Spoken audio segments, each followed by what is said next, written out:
Alors, aujourd'hui, nous allons parler d'un film bouleversant, un film dérangeant, choc et en même temps exceptionnellement et profondément humain, qui fait parler de lui d'ailleurs sur les réseaux depuis sa sortie, qui a été réalisé par le cinéaste et réalisateur Pierre Barnerias, que beaucoup d'entre vous d'ailleurs a connu, tout comme moi, avec le film Hold Up. Et aujourd'hui, un film intitulé Les Survivantes, où 8 femmes témoignent à visage découvert et avec leur vrai nom. Elles témoignent d'expériences vécues, de pédocriminalité, de violence, d'actes inqualifiables par la langue française, tellement ils sortent de l'entendement.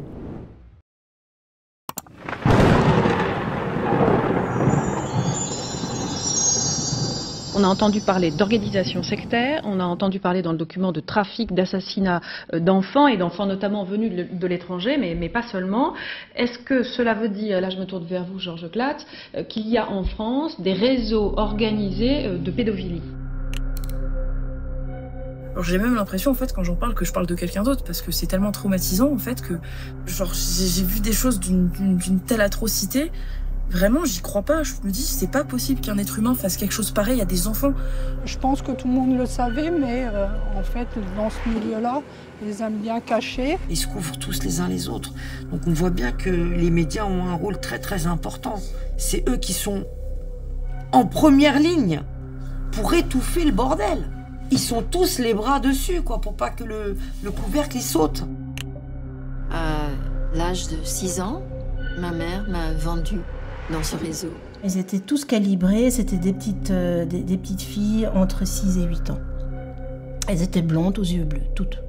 On vient de comprendre que la pédophilie existait. On ne peut pas encore comprendre qu'il existe encore pire.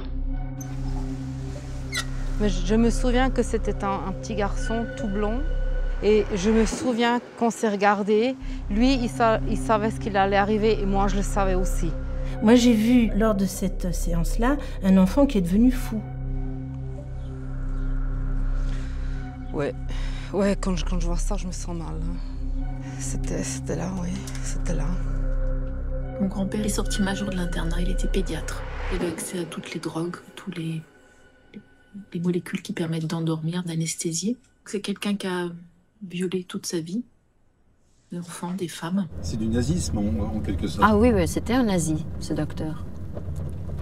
Pas SS, mais il était nazi, quoi. Vous avez son nom? Oui. Il s'appelle?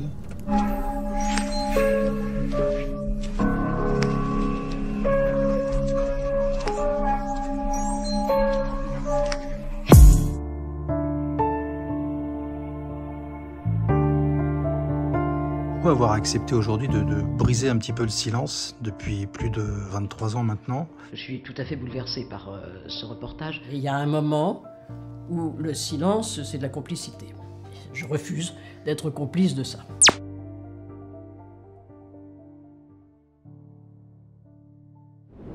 J'ai pu voir ce film il y a quelques jours et alors que moi-même, comme vous le savez, j'ai vécu pendant 18 mois, j'ai été esclave d'un homme et je pensais avoir entendu et vu tout ce qui était à voir et entendre. Et là, j'ai vraiment été sous le choc.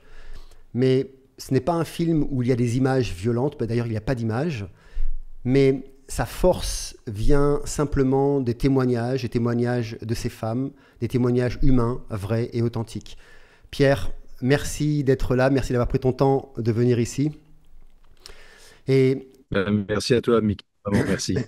Pourquoi est-ce que tu as choisi cette voie de créer des films controversés, allant d'ailleurs à l'opposé de la pensée dominante, et mettant en lumière des vérités cachées, et pourtant bien réelles, puisqu'elles sont présentes, avec tous les risques que cela comporte? Voilà, qu'est-ce qui vibre vraiment au fond de toi?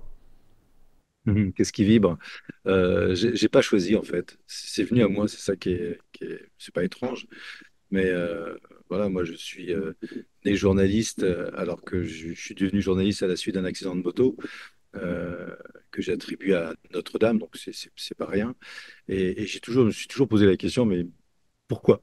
Pourquoi je suis devenu journaliste? Et c'est vrai que c'était un métier, j'aurais été incapable de faire un autre métier, puisque dans ma famille, comme j'aime souvent le dire, on était ingénieur ou rien.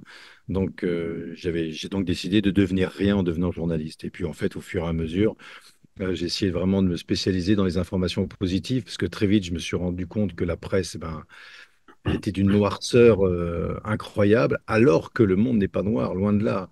Et que à force de voir le verre à moitié vide, moi j'ai été révolté. Je me dis, mais c'est pas ça la réalité. La réalité, c'est pas ça. Donc, tout de suite, dès le départ, j'ai essayé de construire, enfin pas de construire, mais de relayer une information qui donnait du sens. Et pour arriver effectivement en 2020, alors que j'étais en train de tourner un film qui s'appelle Miracle, qui était complètement à l'opposé de Hold Up, j'étais tellement révolté de voir que la presse s'était couchée, ne faisait rien, alors qu'on vivait des situations qui étaient juste historiques à tous les points de vue, et il n'y avait rien. Accélération d'une procédure de mise au point vaccinale jamais fait auparavant. C'est un objectif politique, ce n'est pas un objectif médical. So if I was the politician, I would think, probably haven't saved anyone from COVID, and I've killed 75,000 of my countrymen. Chaque fois que nous perdons une part de liberté au nom de la sécurité, au nom de la santé, on ne les retrouve plus.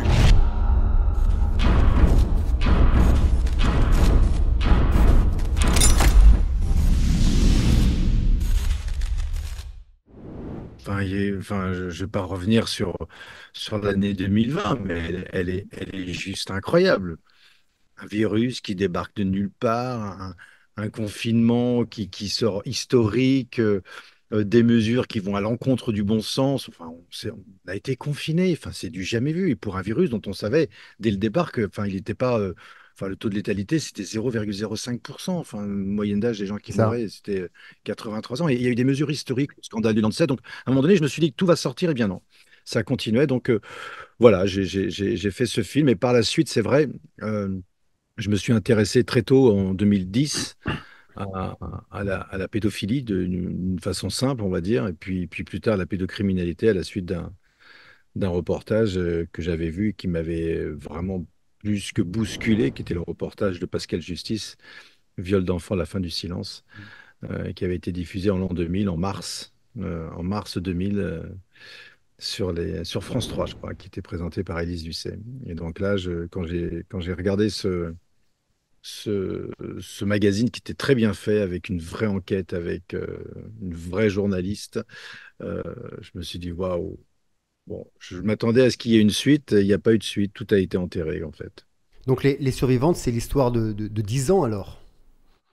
C'est pas. Les survivantes, en fait, c'est un peu ça. C'est un film qui s'est imposé, en fait, parce que j'ai commencé à faire cette enquête en 2010 avec ma consoeur Laurence Beneux. À l'époque, je travaillais encore pour des médias de masse, on va dire, et j'avais présenté un sujet à Bernard de la Villardière, qui est un ami avec qui j'avais partagé, on était ensemble à la LCI lors de l'ouverture de cette chaîne en 1994. Enfin, moi, j'étais simple petit journaliste, lui, il était déjà rédacteur en chef.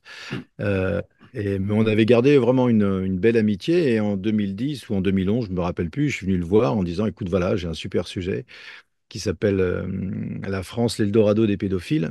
Et on avait des informations intéressantes, enfin qui étaient dignes d'intérêt. Et bon, il n'a pas donné suite. Et puis j'ai continué. On a continué avec Laurence. En fait, on comptait sortir cette série qui s'appelle C'est notre petit secret, une série de 5,52 minutes quand même, avec voilà. Oui, c'est pas rien. Problème d'inceste, après le problème des médecins, le problème de la justice, le problème des réseaux, et enfin le problème de la reconstruction. Comment on se reconstruit, tu vois, en ayant vécu cette horreur dont tu es aussi toi-même l'un des survivants. Donc voilà, on devait sortir cette série en 2022, et puis coup de théâtre, à 3 jours de la sortie du premier numéro, on a été bloqué net. Enfin, je ne raconterai pas ce qui s'est passé. Et puis bon, 2022, on s'est dit, bon, ben, coup d'arrêt, on pouvait pas, j'ai pas pu diffuser cette série. Et puis je me suis rendu compte qu'en fait, et heureusement, parce que sinon les survivantes n'auraient jamais existé. Et je me suis rendu compte que j'avais des témoignages de femmes extraordinaires qui étaient des héroïnes de l'ombre, et qui témoignaient à visage découvert. Et je me dis, mais il faut leur rendre hommage. La seule possibilité, la seule façon de leur rendre hommage à leur courage, à leur foi, à leur détermination, c'était le cinéma. Euh, et, euh, et donc, je suis repassé dans l'écriture. J'ai essayé de trouver vraiment un fil pour essayer de construire ce film comme un vrai documentaire de cinéma et non pas un documentaire Ouais. des gens de télé, parce que ça n'a rien à voir, hein, l'écriture des deux. J'en ai des frissons. Et justement, parce que ce film tourne autour de 8 femmes qui ont survécu, d'ailleurs, parmi des milliers d'autres qui n'ont pas Ah oui, oui. survécu, et puis d'autres encore qui sont aujourd'hui, d'autres enfants aussi qui sont là. Et comment s'est passée justement cette rencontre avec ces femmes qui ont témoigné d'ailleurs à visage découvert? Et c'est quoi le chemin qui t'a amené jusqu'à elles? Bah, le chemin, en fait, c'est même pas moi qui l'ai fait le chemin. En fait, encore une fois, le chemin s'est imposé. Tout d'un coup, j'avais. Tu as été porté, quoi. Ah, non, mais je l'ai vraiment senti. J'ai aucun mérite, en fait, parce que je sais qu'à un moment donné, je travaille avec un jeune homme qui travaille à plein temps pour un milliardaire américain qui travaille dans l'immobilier, donc rien à voir, et puis qui se passionne également pour cette thématique, qui s'appelle Augustin, et qui m'aide un petit peu. C'est mon directeur de production attitré. Et souvent, il me dit, tiens, Pierre, j'ai eu un témoignage d'une femme extraordinaire. Elle est sur Paris. Écoute, j'irai l'interviewer. Et puis, il me fait un petit topo. Je dis, bah oui, tiens, ça, effectivement, son témoignage. Puis voilà. Et voilà comment et par exemple, comment Dalila, l'une des survivantes, est rentrée dans le film. Euh, euh, D'autres personnes en Belgique, par exemple, une consoeur, une journaliste très impliquée également au niveau des vaccins, Santa Depuy, un jour m'appelle en me disant, écoute, j'ai un témoignage incroyable d'une certaine Sophie, qui est une aristocrate belge. Elle a des choses incroyables, il faut que tu viennes. Et donc, je dis, bah, écoute, très, très intéressant, parce que moi, je voulais vraiment avoir des personnages de milieux complètement différents, qui ne se connaissaient pas. Ça, c'était important. C'est-à-dire qu'il fallait pas que les survivantes se connaissent entre elles. Et donc voilà, voilà. Je pourrais pas te raconter comment toutes ces personnes sont, mais il y avait le choix en fait. Parce que depuis 10 ans, on avait interrogé tellement, tellement de personnes sur cette thématique que voilà. Et puis après, il a fallu sélectionner. Et en fait, la sélection s'est faite en fonction d'abord du milieu duquel elle provenait, parce que je voulais vraiment avoir des milieux complètement différents pour bien montrer que ça touche tout le monde. Tout le monde est concerné. Il y a même des âges différents, quoi, hein, parce qu'il y a une jeune femme qui doit avoir 20 ans, un truc comme ça, je crois, de mémoire. 22 ans, 22 ans, ouais. elle est bouleversante. Elle est bouleversante, Stacy. Oui, c'est si. Et voilà, et avec des degrés divers, avec voilà, une formation différente, avec un milieu social différent pour bien montrer l'universalité, malheureusement, de ces drames qui sont juste effroyables, parce que il n'y a pas pire, il n'y a vraiment pas pire que la pédophilie. Pour moi, c'est le summum de l'abomination. C'est-à-dire, on ne touche pas un enfant, que comme le dit Olivier Marchal. Voilà, vous faites tout ce que vous voulez, mais surtout, vous touchez pas un gosse, quoi. C'est pas possible. C'est un temple, c'est un lieu sacré. Et ça, voilà, ben ça, j'ai ça dans le cœur depuis longtemps, mais je serais incapable de vous dire pourquoi, quoi. Ouais, mais sauf que là, ça va loin. C'est pas juste toucher un enfant, c'est se servir aussi des enfants, quoi. C'est se servir des enfants pour leur demander de tuer à leur place. Enfin, moi, j'ai découvert. Enfin, quand j'ai vu le film et quand j'ai entendu le témoignage, ce qui m'a le plus choqué, c'était ça. C'était qu'on demande à cette femme qui avait 5 ans, je crois, ou 6 ans, ou 7 ans, de tuer d'autres enfants, de démembrer. Trois ans. Ouais. Donc, bah, je trouve que il y a, il y a pas d'explication humaine. C'est pour ça on est réellement dans un combat qui nous dépasse. On est dans un combat qui nous dépasse, parce que de former, c'est le problème du MK Ultra. Encore une fois, j'étais complètement ignorant de tout ça. Je ne savais pas ce que c'était que le MK Ultra. J'ai découvert ça grâce à Alexandre Le Breton.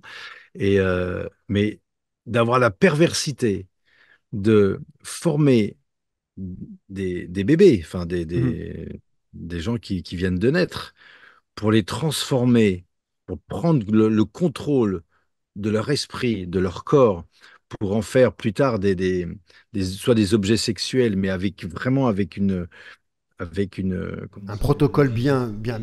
soit d'aller tuer des prêtres, ou soit d'aller tuer ou de servir des puissants, soit avoir vraiment à chaque fois Mais c'est d'une perversité sans nom. Et ça, vous attaquez dès le départ à, à un nourrisson Ouais. que vous allez formater pour en faire une arme de guerre, un tueur à gages. Mm. Wow, la perversité. C'est pour ça un tel niveau de perversion, vous êtes obligé d'aller chercher des causes surnaturelles. Ouais, c'est clair, c'est clair. Mais du coup, alors, comment est-ce que ces femmes, et toi aussi d'ailleurs, hein, vous avez vécu le tournage, parce que revivre des scènes, même qui ont été alchimisées pour certaines, on est d'accord, ça fait forcément remonter des images, des émotions, et notre cerveau, lui, il sait pas faire comme si. C'est-à-dire que pour lui, quand il vit l'émotion, il voit l'image, il la vit. C'est pour ça d'ailleurs que quand on entend une musique, on peut être en joie ou pleurer. Et du coup, comment s'est passé le tournage sur le plan émotionnel, sur le plan intérieur, quoi? Moi, la chance que j'avais, c'est que ça faisait quand même quelques années que j'avais vraiment la tête dans cette noirceur. Donc, même si je découvrais des choses encore plus abominables, ce qui m'a fait dire, il y a un vrai sujet pour le cinéma, c'est de voir le calme, de voir la paix qui transcendait à travers les témoignages de ces femmes. Et je me suis dit, waouh, elles racontent des choses juste énormissimes, bouleversantes, incroyables, et ça passe.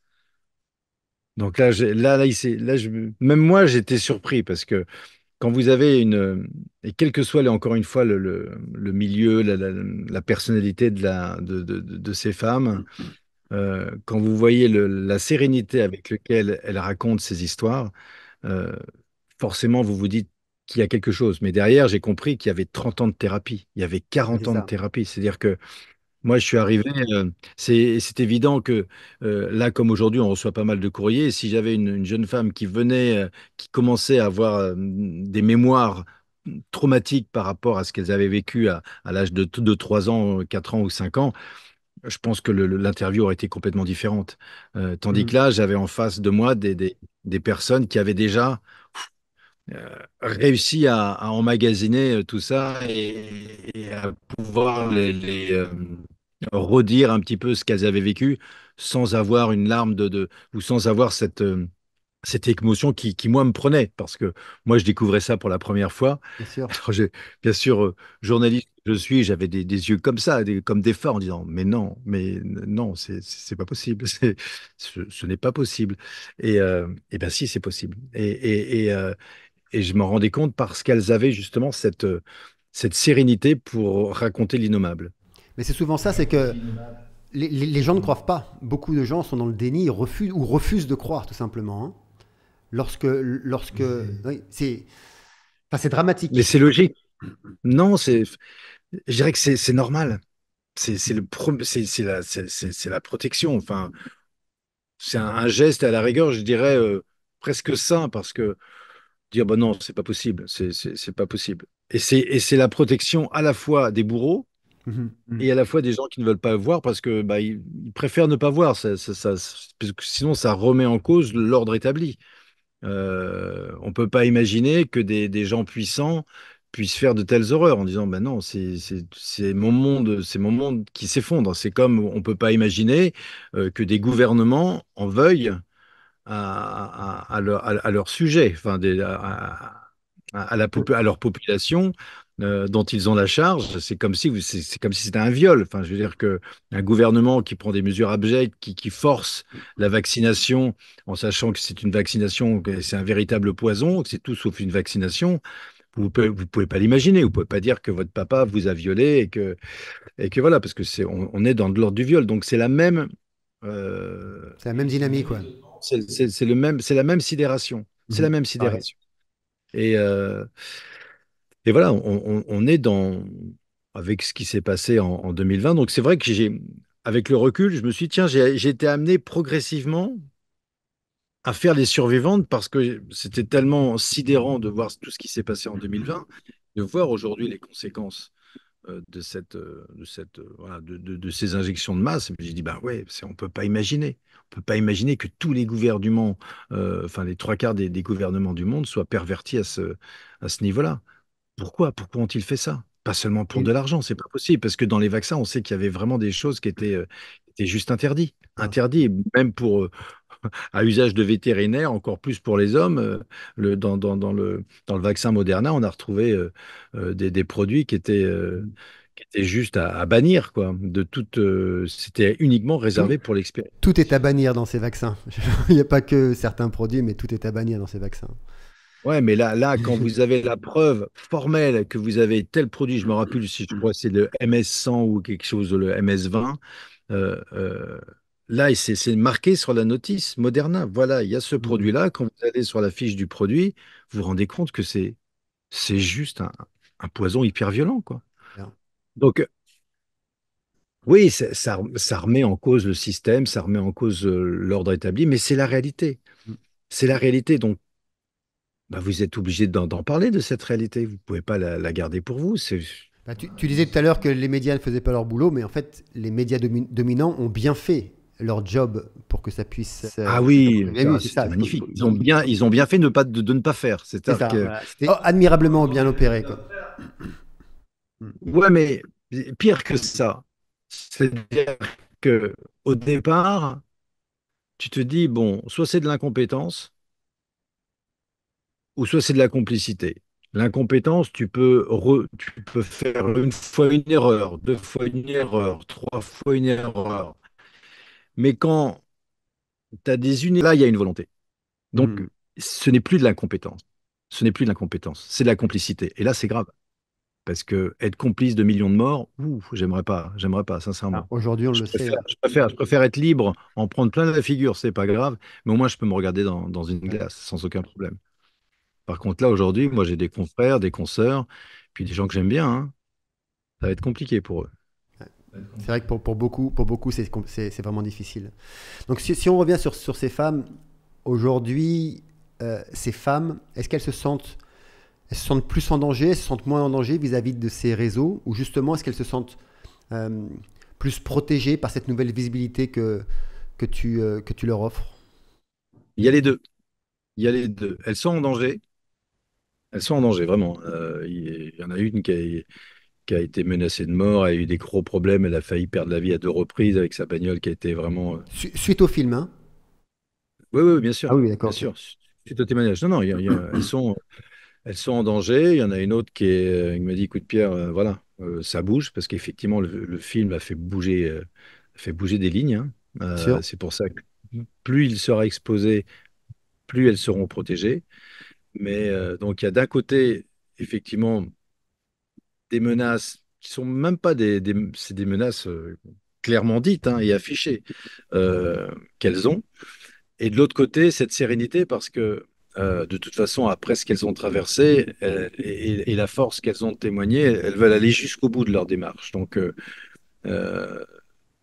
même pas peur, quoi. Donc elles sont engagées, quoi. Au fond d'elles-mêmes, elles sont engagées et je dis que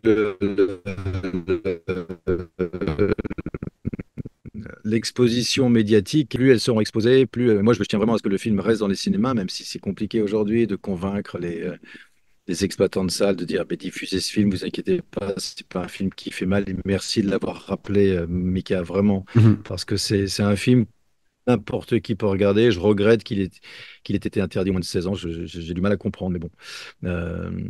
Mais ce qu'il faut comprendre, c'est que ce film, tout le monde peut aller le voir. Tout le monde peut aller le voir. C'est pas un film qui fait peur. Alors il y en aura peut-être qui quitteront la salle, mais c'est très très rare parce que même les gens qui au départ refusaient ou y allaient à reculons en se disant non, moi ça me fait peur, parce que c'est vrai que l'affiche est pas forcément très encourageante. Moi, je trouve qu'elle est quand même pleine d'espoir parce qu'il y a cette lumière, ce halo de lumière qui est sur sur cet enfant. Mais le film, non, le film est positif. Le film est plein de belles choses. Et moi, j'ai des témoignages aujourd'hui de gens qui me disent ouvertement, il y a un avant et un après. Ah oui, c'est clair. Et puis, il est rempli d'amour. Il est rempli d'amour, de prise de conscience. En tout cas, pour ceux qui étaient dans le déni, il y a une ouverture sur la réalité du monde dans laquelle on vit qui est incroyable. C'est-à-dire que, voilà, et ça, c'est juste magnifique. Moi, j'ai ma fille qui a 15 ans qui l'a regardé avec moi. Et d'abord, ça l'a pas apeurée, au contraire. d'ailleurs, après, bon, elle a pleuré, hein, ma fille, puisqu'elle entendait aussi enfin, pour elle revisualiser ses enfants, mais ça lui a ouvert l'espoir, parce qu'après on en a parlé, elle a que 15 ans. Elle m'a dit, mais en fait, il y a des gens qui se battent pour ces gens-là, il y a des gens qui sont là, excuse-moi, j'ai un peu d'émotion là, et c'est admirable, voilà. Et donc, non, il est pas du tout, c'est pas un film violent, au contraire, quoi. C'est un film riche de sens, quoi. Et puis ce que je regrette aussi, bon bah ça c'est le simple fait qu'il ait été interdit au moins de 16 ans, c'est dommage parce que je pense qu'un enfant de 14 ans ou 12 ans, voire même de 13 ans, même s'il comprend peut-être pas tout, ben, si cet enfant a vécu des choses pareilles, ben, ça peut vraiment l'aider Bien sûr, énormément. bien Et sûr. ce qui est, mais en même temps, je pense que c'est un réflexe d'adulte en fait. Mhm. Cette interdiction au moins de 16 ans, ce sont des adultes qui ont vu le film, on se dit, oh, non, non, on va mettre alors que au contraire, c'est ce genre de propos qui sont des propos, encore une fois, qui sont quand même bien enrobés. Ils sont enrobés grâce, grâce à la personnalité de ces survivantes, qui est une personnalité où on se rend compte qu'elles ont vraiment réussi à passer le cap et à faire de quelque chose d'inaudible, d'horrible, à faire quelque chose de beau. Et donc, on réussit à avaler cette pilule qui est juste quelque chose d'inconcevable. Et c'est dommage parce que je pense que ça aurait pu aider pas mal d'enfants à regarder ce film en disant, mais moi j'ai vécu la même chose, merci, pour les aider. Ouais, Mais voilà, c'est pas grave. c'est clair. Le film devra faire fera son chemin et c'est très bien en fait. Alors, dis-moi Pierre, dis-moi si je me trompe, parce que bon, moi je suis ici à Bali, hein, en Indonésie, hein, et j'ai l'impression, en ayant fait quelques recherches, que le film il n'a pas été repris par les médias dominants. Je crois qu'il n'est pas repris par la télévision en France, quoi. Et c'est quoi le message, d'après toi, derrière tout ça, derrière ce refus, derrière ce déni? Alors, c'est quoi le message? Je peux pas répondre à leur place, j'en sais rien. La seule chose que je sais, c'est que j'en suis sans doute en partie responsable. C'est-à-dire que moi, je présente jamais mes films à la presse. Je fais des films, c'est pas pour avoir un article dans un journal, je m'en contrefiche. Je fais des films pour le public. Par contre, je pense qu'ils ont une capacité de nuisance qui est importante. Encore que. Donc voilà, donc j'en ai pas parlé à la presse. Je leur ai demandé, je leur ai dit si jamais ils avaient envie de voir ce film, ben, qu'ils aillent le voir dans une salle de cinéma, hein. Moi, je leur envoie pas un lien parce que je trouve un film cinéma, ben voilà, c'est un film qu'on doit voir dans une salle si vous avez à juger. Parce que voilà, moi, ce que je trouve énorme dans la presse aujourd'hui, c'est que c'est les plus grands moralisateurs de la vie publique. Moi, d'avoir un- un- l'avis d'un journaliste sur un film, mais je m'en contrefiche, surtout si c'est un, si c'est des avis qui sont pas du tout étayés, c'est juste un point de vue. Parce qu'aujourd'hui, c'est que ça, les journalistes, ils donnent leur point de vue. Ils sont même plus dans le fait, ils sont même plus dans le factuel. Enfin, des fois, ils donnent même le point de vue des autres, hein. Enfin, ils reprennent le même point de vue des autres. Et regardez, là, il y a eu deux articles. Deux articles. Un article de Check News. C'est des jeunes, deux jeunes étudiants qui ont même pas de 2 ans, même pas une année de carte de presse, et qui ont été envoyés par Libération pour faire un article sur ce film. Mais il n'y a rien, ils parlent même pas du film. Ils parlent pas du film, ils parlent juste de qui a fait ce film, donc moi. Ils sont allés voir que dans le micro-trottoir qu'on a fait, il y avait l'une des journalistes qui est Laurence Beneux en disant, regardez, il y a l'avis de Laurence Beneux qui est au générique du film, donc vous voyez, il y a un parti pris là, et Bah, c'est tu juste vois ce que je veux lamentable. dire? C'est Ouais, juste, non, mais c'est pathétique de ridicule. c'est clair. C'est grossier, c'est-à-dire que, et so what, et alors, enfin, je veux dire que elle participait à la. C'est tout simplement parce qu'il n'y a pas d'autre argument derrière, voilà, pour pouvoir dire quelque chose, quoi. Mais ce qui est quand même impressionnant, c'est que là, j'espère, par exemple, pour le Grand Rex, la soirée qu'on va faire au Grand Rex, donc samedi prochain, bah, j'espère qu'il y aura des journalistes. Parce que là, la chance qu'ils vont avoir, c'est qu'ils auront toutes les survivantes en face d'eux. Donc ça sera facile quand même de les interroger. Mhm. Allez, venez les interroger. Posez-leur les questions, elles sont là. Et elles sont prêtes, elles, hein. Elles sont prêtes à être interrogées par la presse. Mais bien sûr, mais elles sont prêtes depuis longtemps, elles sont prêtes.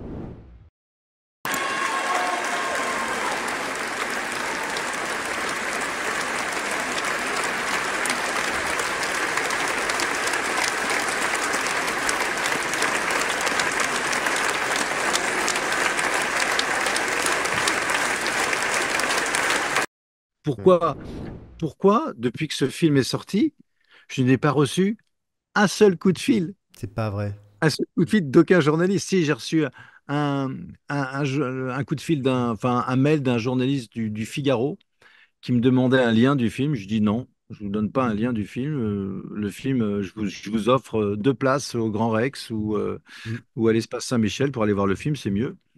Et voilà, enfin voilà, j'ai un journaliste qui m'a appelé pour avoir quelques informations sur ce film. Mais sinon, rien. C'est déplorable. Ce qui aurait été intéressant, moi, ce que j'aurais intéressant, c'est que d'avoir un coup de fil d'un journaliste ou deux en disant, tiens, je suis allé voir votre film, j'aimerais bien avoir des contacts avec tel ou tel journaliste. Est-ce que c'est possible? Ouais. Bah non. Donc, Je pense que la curiosité, qui est quand même un atout, une vertu propre au monde journalistique, a disparu. Mais quand je dis disparu, je ne sais même pas si, depuis que je suis dans ce milieu, ça fait quand même 36 ans. Aussi, il y avait quand même des journalistes qui étaient curieux il y a 20 ans, mais là, maintenant, c'est fini, quoi. Ouais, mais il y en a de moins en moins. Le métier même de journalisme s'épuise. Hein, c'est plus enfin, ils sont plus dans la recherche, ils sont plus dans l'authenticité. Ils suivent des lignes bien carrées, voilà, ils ont des protocoles à suivre, suivant les dates, et ils rentrent dedans.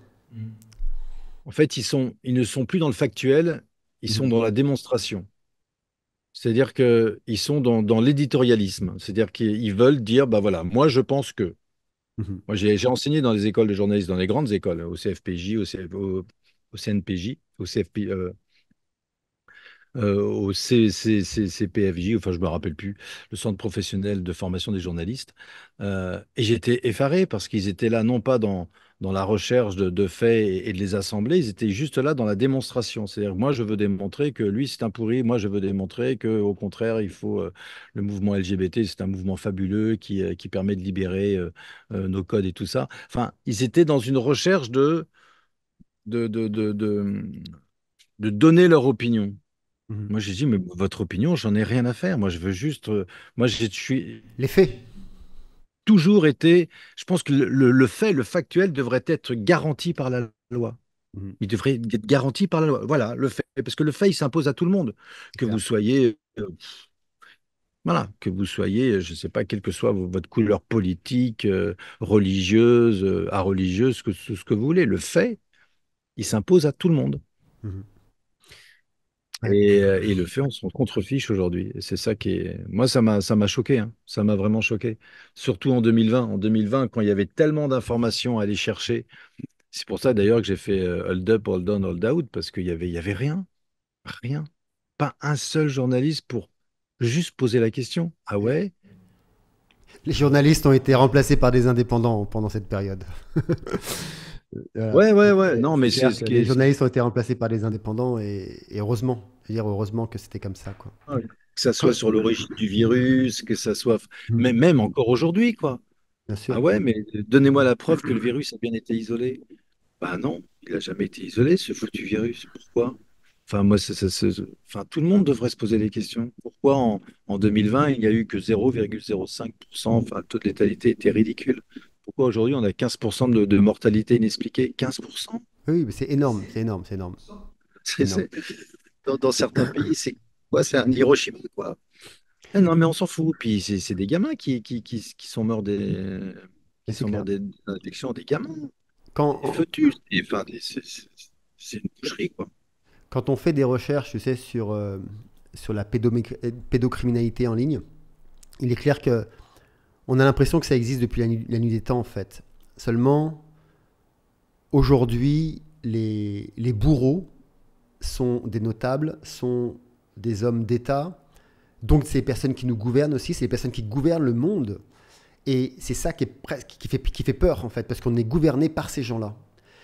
Mais pour moi, c'est aussi des êtres qui ont les moyens de payer le silence. Parce que quand on entend dans le film, par exemple, toutes ces femmes qui vont porter plainte au commissariat, enfin, j'ai été, mais vraiment, j'avais juste envie d'aller prendre le gars au commissariat et de l'égorger quand j'ai entendu ça. le dialogue. Mais madame, vous savez, les enfants, c'est normal. Enfin, mon fils me dit que son père met son zizi sur ma bouche, mais c'est normal, les enfants, ils pensent comme ça, ils ne voient pas la réalité, vous inquiétez pas. Enfin, c'est horrible.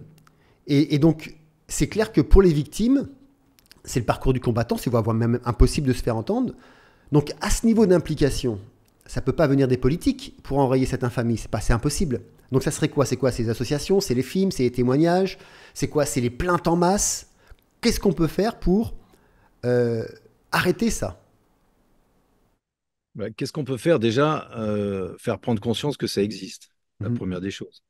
Et la seule façon de prendre conscience, voilà, moi j'ai essayé d'apporter ma pierre avec ce film, mais c'est à tout à chacun d'essayer d'ouvrir les yeux quoi, sur une réalité qui est juste impensable, innommable. Donc de nommer l'innommable, d'entendre l'inaudible.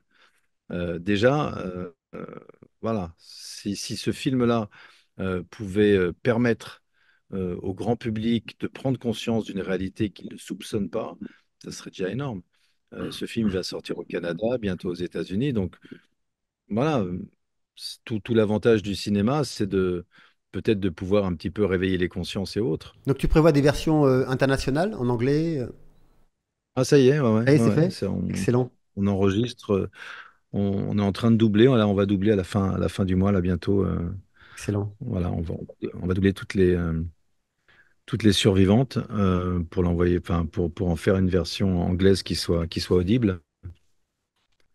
Voilà, c'est à chacun de faire sa part. Après, je pense que le dossier est tellement incroyable, tellement dingue et tellement verrouillé, c'est qu'effectivement, les personnes qui sont derrière ces meurtres, ces crimes horribles, ont la puissance pour acheter leur silence. C'est-à-dire qu'ils ont la puissance pour faire que les médias n'en parlent pas. Ils ont la puissance pour enrayer tout de suite dès qu'il y a une personne. Et puis, attendez, c'est- un système comme ça, c'est pas fait en une journée. C'est-à-dire que C'est ça le qui est système incroyable. qui a été construit, ça fait quand même 50 ans qu'ils ont quasiment tout verrouillé au niveau de la justice, au niveau de la police, au niveau de la... Voilà, je pense que les sociétés secrètes ont quand même un rôle important dans ce verrouillage.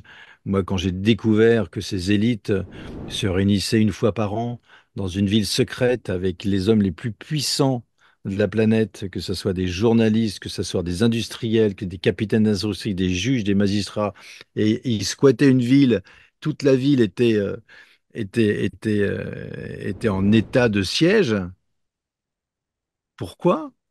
Ils réfléchissent sur l'avenir du monde et on ne sait rien. Donc, je parle du groupe Bilderberg qui, une fois par an, va dans une ville et pour réfléchir à l'avenir du monde.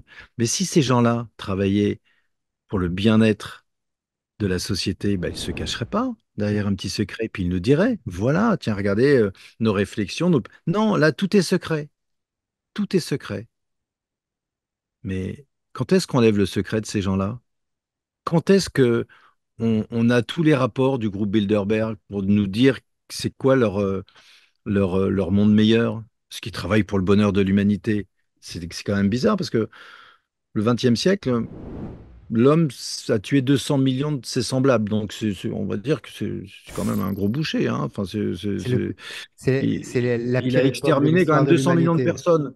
Donc, on ne peut pas dire que si c'est puissant travaille pour le bien-être de l'humanité, on ne peut pas dire qu'on est dans un monde en paix aujourd'hui, puisqu'on parle de Troisième Guerre mondiale. La Troisième Guerre mondiale, c'est une guerre nucléaire, c'est fini. C'est-à-dire que c'est la disparition de l'être humain. Donc oui, moi je suis pour lever tout le secret notamment, on parle du secret bancaire, mais levons le secret des francs-maçons.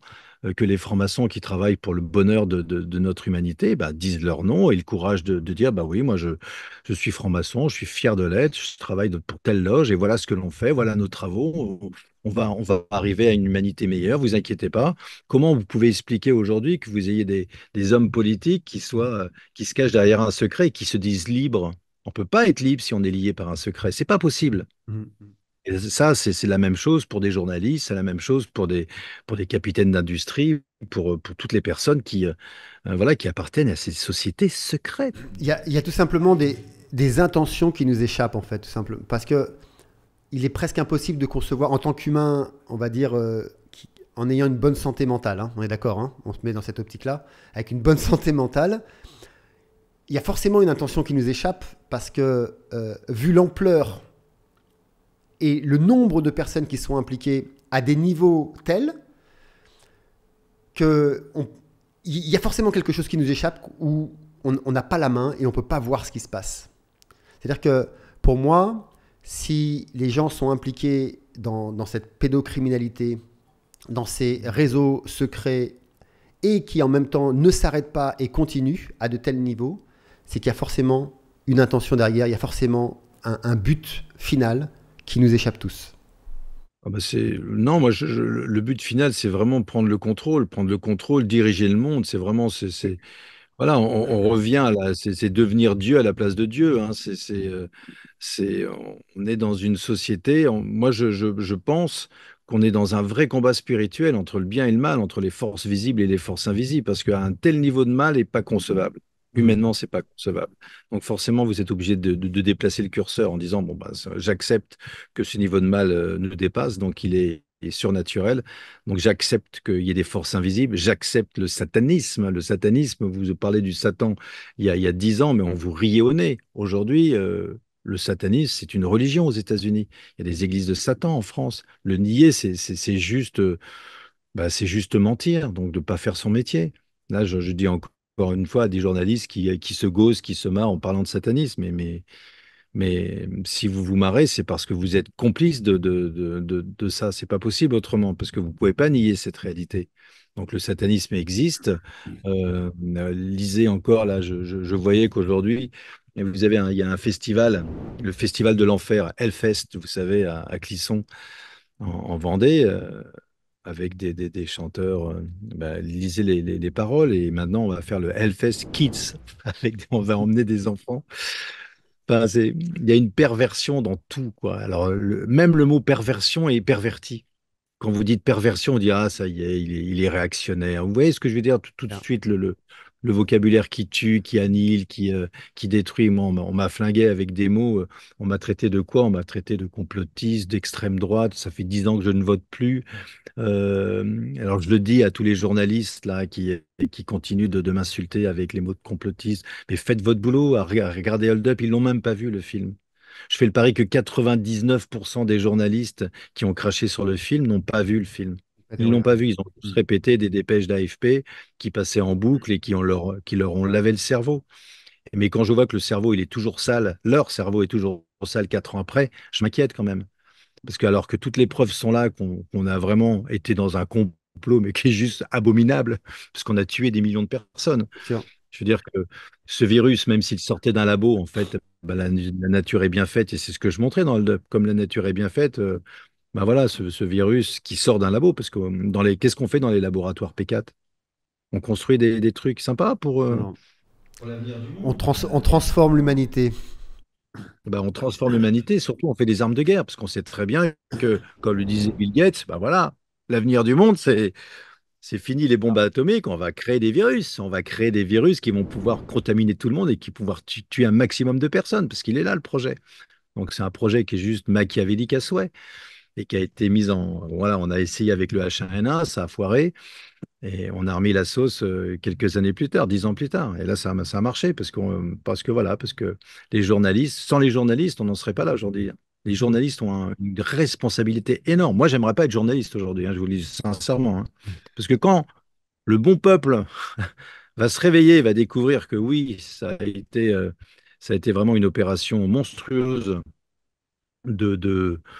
oui, je pense qu'on peut vraiment parler de génocide, mais sans aucun souci avec le nombre de la surmortalité aujourd'hui qui frôle qui vacille entre les 15 et 20% en fonction du taux de vaccination des pays. C'est effrayant. Enfin, tu dis que tu veux pas être journaliste, mais quand on regarde Hold Up et quand on regarde Les Survivantes, c'est un travail de journaliste. C'est un travail de recherche. Tu mets en avant les faits, les faits réels à leur paroxysme en plus. Hein. Mais Moi, je le suis jusqu'au bout des ongles, hein, vraiment. Mm. Donc, parce que moi, ce qui m'intéresse, c'est les faits, la vérité. Voilà, j'estime être un chercheur de vérité. Pourquoi? Parce que la vérité, elle s'impose à tout le monde. Que vous soyez croyant, non croyant, peu importe votre condition, le fait, il s'impose. Mhm. Tandis que le fait, aujourd'hui, il n'y a plus aucun journaliste qui le prend en compte. C'est fini. C'est terminé.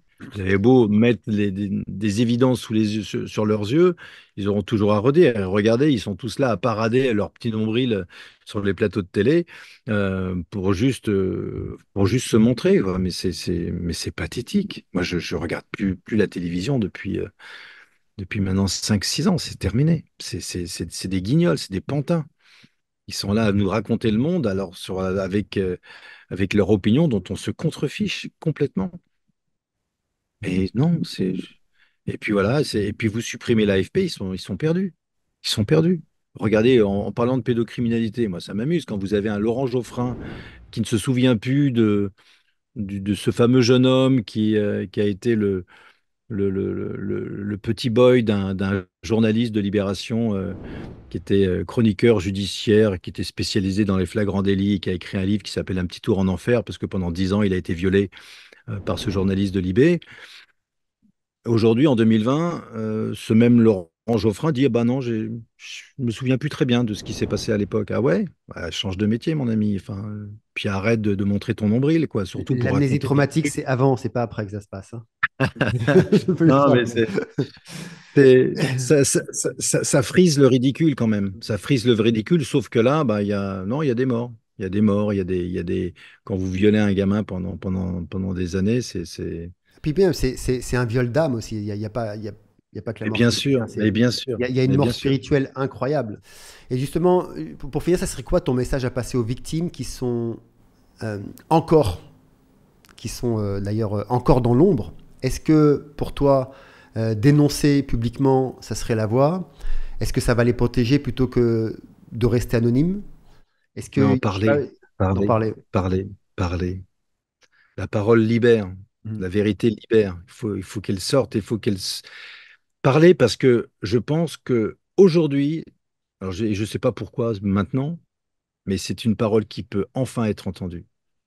Ah bah, c'est comme tu l'as dit, hein. Il y a un combat entre les forces du bien et les forces du mal. Moi, je le nommerais comme une crise d'émergence spirituelle collective. D'ailleurs, on en est là, d'une certaine façon, sur le plan spirituel. Et dans une crise d'émergence spirituelle, il n'y a pas de 36 solutions. C'est où on émerge ou on n'émerge pas, hein. Donc, et c'est le moment, et c'est ça le combat. C'est d'arriver à être ensemble, collectivement, à pouvoir peut-être justement, comme tu le dis, en parler, oser, et puis Et, sortir de et, l'ombre, quoi. et moi, je le vois vraiment parce que enfin, ce film est sorti le 13 mai, le 15 mai.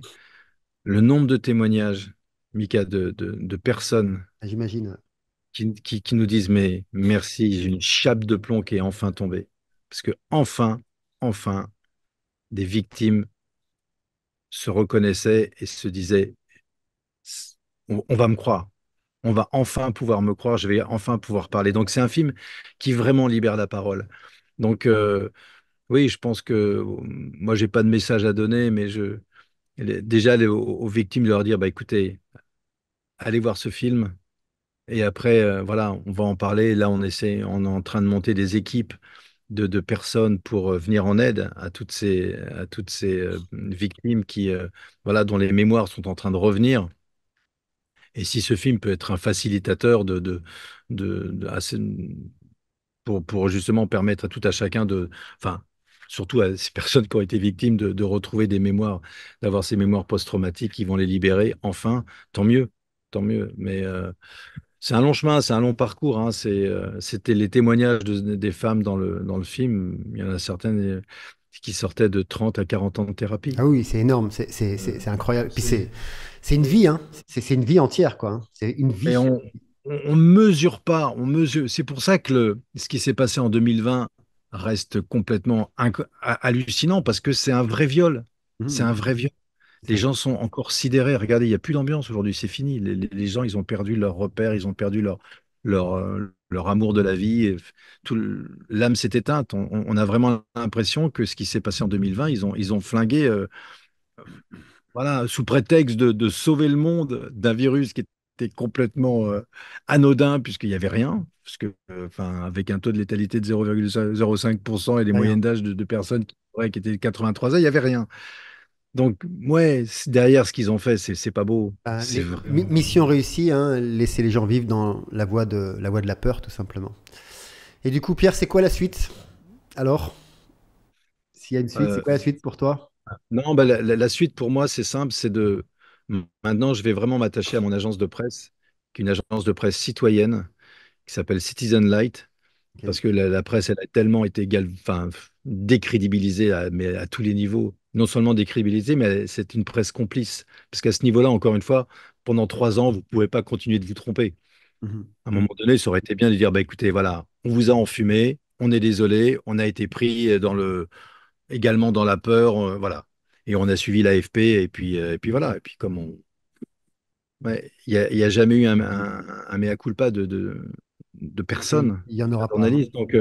Donc là, je me concentre sur cette agence de presse qui s'appelle Citizen Light, et vous allez voir, on est en train de monter des émissions qui s'appellent Les Bâtisseurs de l'ombre, notamment Les Guerres invisibles, et on rapporte, mais vraiment, c'est c'est tenu par des citoyens, mais qui sont 10 fois plus curieux que n'importe quel journaliste, qui ont une vraie compétence, qui ont une culture phénoménale et qui vont chercher une information que personne n'a. Là, je suis très content, on a enregistré 2 émissions qui s'appellent Les Bâtisseurs de l'ombre, avec aux commandes un entrepreneur breton, David Pliquet, et un agriculteur engagé, mais c'est le canard enchaîné puissance 10. C'est-à-dire que à chaque parole, il a une information de dingue qui est complètement vérifiée. Et c'est impressionnant. Et là, par contre, balance. C'est-à-dire qu'il y a les noms, il y a tout, il y a les informations. Bah, ça fait plaisir. Ça fait plaisir de se dire, bah voilà, on essaye de redonner des couleurs à une information qui a été maltraitée et qui a été surtout qui a été complice d'un vrai génocide qui est en cours. C'est pas fini, hein. On est à seulement 2 ans après les injections. On voit déjà le taux de surmortalité dans les pays vaccinés. Ah oui. Ça va augmenter, hein. C'est pas fini, hein, quand vous voyez tous les turbo-cancers et autres. Mais voilà, donc moi maintenant, l'idée, c'était d'abord d'essayer de soutenir ce film un petit peu partout dans le monde. Parce que je pense que on est dans le summum de l'ignominie, on est dans le summum de la monstruosité, et que pour rendre hommage à ces femmes courage qui ont osé briser le silence et briser le tabou, ben voilà, il faut que j'aide à ma façon ce film à être un maximum exposé, parce que ça sera la condition une vraie condition de leur protection également.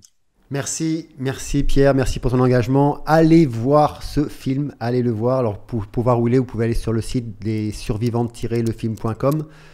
Vous avez la carte de là où le film est distribué. Vous aurez le lien dans la description, n'hésitez pas. C'est un film tout simplement bouleversant, dérangeant, un film émouvant, un film qui nous donne une prise de conscience sur le monde dans lequel on est, qui nous confronte aussi avec la réalité telle qu'elle est. Et il n'y a rien de tel pour être vivant, pour devenir souverain de sa vie, que de revenir dans le réel et d'arrêter de vivre dans un monde illusoire, quoi. Et comme j'ai pu le lire, il y a un avant et il y a un après, et véridiquement, moi-même pour l'avoir vécu, il est clair que même en ayant vu le film, il y a quelque chose qui change, il y a quelque chose d'autre en fait qui a encore grandi en moi, quoi. Donc je voudrais d'abord remercier aussi Laurence Beneux, qui est journaliste, qui c'est par son intermédiaire et par l'intermédiaire de Chantal Daboville, qui est d'ailleurs la fondatrice de l'association Innocence en danger, qui nous a permis cette rencontre.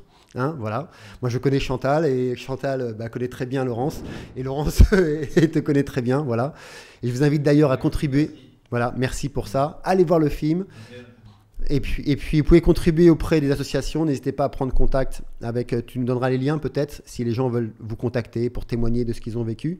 On vous mettra les liens dessus. Vous pouvez aussi contribuer auprès d'Innocence en danger, qui organise d'ailleurs des séjours de résilience des enfants en France, hein, qui sont victimes de pédophilie, de pédocriminalité, et ils les aident pour leur permettre de cheminer dans la réparation, la résilience. Elles font aussi d'ailleurs des actions en justice pour enrayer ce fléau. Vous avez le lien aussi dans la description. Ces enfants ont besoin de vous. Allez voir ce film, faites des dons, participez et osez dire ce que vous avez sur le cœur, là, ici et maintenant. Merci Pierre, merci pour tout. Et puis, merci à toi, vraiment. Merci, voilà. Mika. Et puis à vous, prenez soin de vous et à plus tard dans la vie. Je pense que tout le monde le savait. C'est un tissu de mensonges. Les médias ont un rôle très très important pour étouffer le bordel.